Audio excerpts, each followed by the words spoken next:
एक बड़ी फेमस किताब है, किताब का नाम बड़ा फजूल है, learn the art of not giving a dash anyway, लेकिन ये बड़ी मशहूर हुई। तो उसमें एक चैप्टर है Newton's third law of emotion, ये उन्होंने खुद अपनी तरफ से टाइटल रखा है, लेकिन साइंटिफिक रिसर्चेज उन्होंने कोट की। चैप्टर का एंड में नीचे टैग लाइन है कि your identity will stay your identity until a new experience acts against it। जब तक आप उस जोन में है ना और आपने कोई और नई चीज एक्सपीरियंस नहीं की, आप उसी को डिफेंड किए जाएंगे। आपके लिए वही दुनिया नहीं ये हम भी यही कहते थे। तबलीगी जमात आती थी, नहीं जी ये तो म्यूजिक है, हम कहते थे लो जी इन्हें क्या पता, इन्होंने तो सुना ही नहीं कभी, इनको क्या पता मेटल क्या एनर्जी देता है, क्या ड्राइव देता है। तो ये रिसर्चेज यही है कि आप कम से कम एक्सपीरियंस तो करो जी। अच्छा, मैं एक अपने दोस्त के एक्सपीरियंस शेयर करूँगा। मतलब उसने मुझसे सवाल किया था कि यार आप कोई इंसान सॉन्ग सुनता है, चले वो कुरान भी सुन रहा है और साथ साथ सॉन्ग भी सुन रहा है, क्यों आप जज कर रहे हैं किसी को? उसकी पर्सनल चॉइस है। कोई डांस करना चाहता है, वो नमाज़ें पूरी कर रहा है, आप क्यों उसको जज कर रहे हैं? हो सकता है उसके दिल में आपसे बेहतर ईमान हो। सही। तो उस वक्त मेरी अकल के मुताबिक जो मैंने उसे जवाब दिया था ना, वो यही मैंने कहा था कि यार अगर तुम डांस कर रहे हो, सॉन्ग सुन रहे हो और तुम्हें उसी में मौत आ जाए और तुम उससे सेटिस्फाई हो तो तुम सुनते रहो। बेहतर पैरामीटर उसको जज करने का ये है कि आप देखो कि मौत अगर मुझे इस हालत में आ जाए तो क्या मैं कंफर्टेबल हूँ, मैं जाऊँगा इस दुनिया से वो काम करते हुए। उसके बाद वलीद भाई, इसके अलावा ना मैं स्कॉलर को सुन रहा था, उन्होंने एग्जांपल दी। उन्होंने कहा कि देखें आप जिस तरह आपने बताया कि वो डांस कर रहे हैं, आप किसी भी गुनाह में इन्वॉल्व हैं, अल्लाह के नबी सल्लल्लाहु अलैहि वसल्लम आ जाते हैं। इमेजिन करें, थिंक फॉर अ मोमेंट, तो क्या आप उनको शो कर सकते हैं कि आप जो कर रहे थे? लेकिन इस एलिमेंट से ना उनका भी रेप्यूटेशन हो जाती है, जो समा और इस तरह की जो जिसको एक इस्लामिक एलिमेंट टच देते हैं म्यूज़िक को।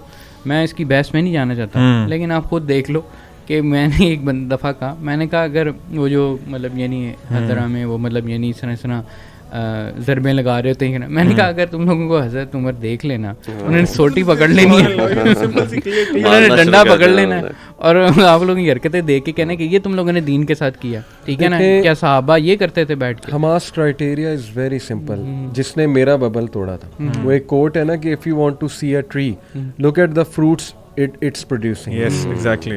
Musicians, सूफी म्यूजिक की मिसाल ले, how much is it helping themselves? Most musician, बल्कि most मैं कहूँगा 90% they are into girls, they are into affairs, they are into haram stuff, they are into drugs। इनके अंदर पीडोफिलिया भी बहुत, पीडोफिलिया वो तो फिर बहुत ही रॉक स्टार के अंदर बकायदा ये फिनोमेना उन्होंने काफ़ी नोटिस किया। they are into depression, they like to wake up at night। हर उल्टा काम उसमें इन्वॉल्व है। मुझे खुद एक म्यूजिशियन, बहुत मशहूर म्यूजिशियन, उन्होंने छोड़ा था म्यूज़िक, फिर दोबारा चले गए, एनीवे नाम नहीं लूँगा, उन्होंने खुद मुझे बताया था, मैं उनके साथ बैठा हुआ था, उन्होंने कहा यार what hit me was that कि सारा काम रात को होता है और हमें अजीब सी फीलिंग आती थी, जैमिंग भी रात को हो रही है, मतलब लिरिक्स रात को डिसेंड हो रहे हैं, ये उनके अल्फाज थे बकायदा। मैं बकायदा ना वो एक बैंड था, मैं उसका नाम नहीं लूँगा, उनके लिरिसिस्ट कहते कि मुझे नहीं पता कि मेरे ऊपर क्या तारी हो जाता था, और मतलब यानी जब मैं होल्ड करता था ना तो इस तरह करके वो लिरिक्स आते थे कि मैं I am not the author of those lyrics, ठीक है ना, और वो लिटरली शैतान का एलिमेंट होता था। अच्छा, एक और सॉरी मैं बात कर रहा हूँ कि वाकई में जो आपकी बात में ही मैं ऐड करना चाह रहा हूँ कि आप जो जानता है अंदर से, जो म्यूज़िक इंडस्ट्री को जानता है, हमारे पास वो बंदे आए हुए हैं, हमने भी उनसे भी मुलाकात की, वो आपको बताएंगे कि अंदर ही क्या है, ठीक है ना इनकी हरकतें सीधी होती हैं, ठीक है ना डिप्रेशन के शिकार होते हैं, और उसमें एक्सट्रीम किस्म का ईवल एलिमेंट। एक और चीज़ ऐड कर लें, इनमें कंपटीशन, कट थ्रोट कंपटीशन की वजह से बैक बाइटिंग मैंने खुद देखा है, बैंड्स हमने भी बनाने की कोशिश की, और एक दूसरे से उस लेवल की नफरत के अगले का डाउनफॉल जो है ना उसके लिए साजिशें करना, ये वो कल्चर है। बिल्कुल, क्योंकि इसमें मॉरल्स तो है ही नहीं ना, म्यूजिक या सॉन्ग्स में कौन से मॉरल्स सिखाते हैं? तो जब मॉरल्स ही नहीं है, उनके अपने मॉरल्स नहीं है, तो फिर वो जो मर्जी करें। और वही कहने के ये वो अपेरेंटली कई दफा आपको मॉरल लगते हैं कि जी क्योंकि लिरिक्स बड़े मॉरल हैं, ये वो अंदर से उनकी लाइफ जाके देखते, हसद करने लग जाना। कई सिंगर्स हैं उनका मर्डर हो जाता है, ये जो अभी बता भी रहे थे, वी डोंट नो, मर्डर के पीछे मे बी हसद की एक वो रीजन है पूरी। तो बहरहाल थोड़ा सा मैं चाहूँगा काउंटर देख लें हम, ताकि कुछ अश्कालात जो हैं वो दूर हो जाएं। पहला काउंटर, कुछ लोग कहते हैं कि म्यूज़िक रूह की ग़िज़ा है और इसमें लुत्फ़ है, मैं इसको एक्सेप्ट करता हूँ अगर आपकी ग़िज़ा से मुराद जो है, पहली बात रूह से मुराद नफ्स है, ओके, और ग़िज़ा से मुराद है कि मज़ा आता है, लुत्फ़ आता है, तो मैं इसको एक्सेप्ट करता हूँ क्योंकि मज़ा तो आता है। वो तो साइंटिफिक रिसर्चेस हैं, डोपामीन अच्छे तो होते हैं किस कौन से आपके ये सेंटर्स को हिट करता है म्यूज़िक जाके, ठीक है, मज़ा तो आता है।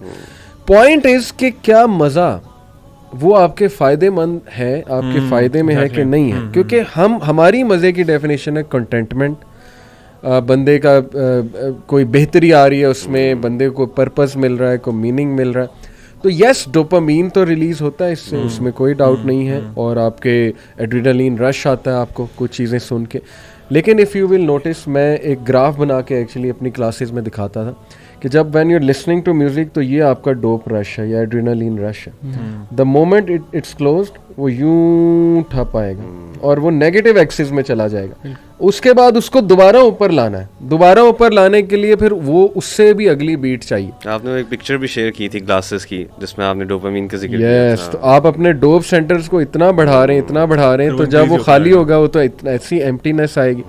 फिर टेक्नो म्यूजिक के आप नेक्स्ट ही लेवल, टोक्यो ड्रिफ्ट तो कुछ भी नहीं तो आप अगले सॉन्ग जो है वो। मैं एक और चीज़ ऐड करना चाह रहा हूँ कि मेरे 7 और मोर ईयर्स जो है ना, बचपन से जब वो म्यूज़िक को पकड़ा ना, मतलब I forgot what silence is, silence क्या चीज़ है और उसमें खूबसूरती, और नींद भी नहीं आती होगी। मैं बताऊँ कि जब ये छोड़ा ना म्यूज़िक, तो एक चीज़ मेरे लिए बड़ी प्रोफाउंड थी ना, वो नेचर था, नेचर की आवाज़ें थी और साइलेंस था, और उसकी अपनी खूबसूरती जो है ना, ये लोगों ये भी उसी तरह है। आपका टेस्ट नेचुरल वॉइसेस, आवाज़ें और खामोशी से ख़त्म हो जाता है। मतलब यानी ये एक इंसान का एलिमेंट है कि वो साइलेंस एंजॉय कर सकता है, वो नेचर की आवाज़ें, चिड़ियों की आवाज़ें, ये चीज़ें।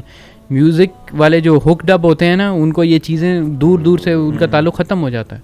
मैं कहता हूँ जब आप रीथिंक करें ना, अल्लाह ताला की क्रिएशन से रिकनेक्शन का बहुत बड़ा तरीका ये है कि आप खामोशी को कर सके फील। लेकिन होता ये कि चूँकि आवाज़ें आपको डिप्रेशन वाली आवाज़ें, जो आपको शैतानी आवाज़ें होती हैं, वो फिर आपको साइलेंस नहीं बैठने देती। You are never at peace because सोते हुए भी वो गाने चल रहे हैं आपके माइंड में। अली भाई, ये तो हमने सब ने एक्सपीरियंस किया हुआ है ना कि म्यूज़िक सुनते हुए मैं तो गवाही दे सकता हूँ, मुझे कभी सुकून नहीं मिला। कोई भी सॉन्ग हो जाए, कोई भी म्यूजिक हो जाए, मजा मिला और वो बहुत टेम्परेरी, वो भी तब तक, वो भी टेम्परेरी। और मजे की बात है यानी कि देखें, एक सॉन्ग आया, वो एक दफा सुना, 10 दफा सुना, 20 दफा सुना, 21वीं दफा दिल नहीं करेगा उसे सुनने को। We will need something else. जिस तरह आपने डोपामाइन की बात की ना, मजे की basically law of diminishing return इसे कहते हैं। एग्जैक्टली।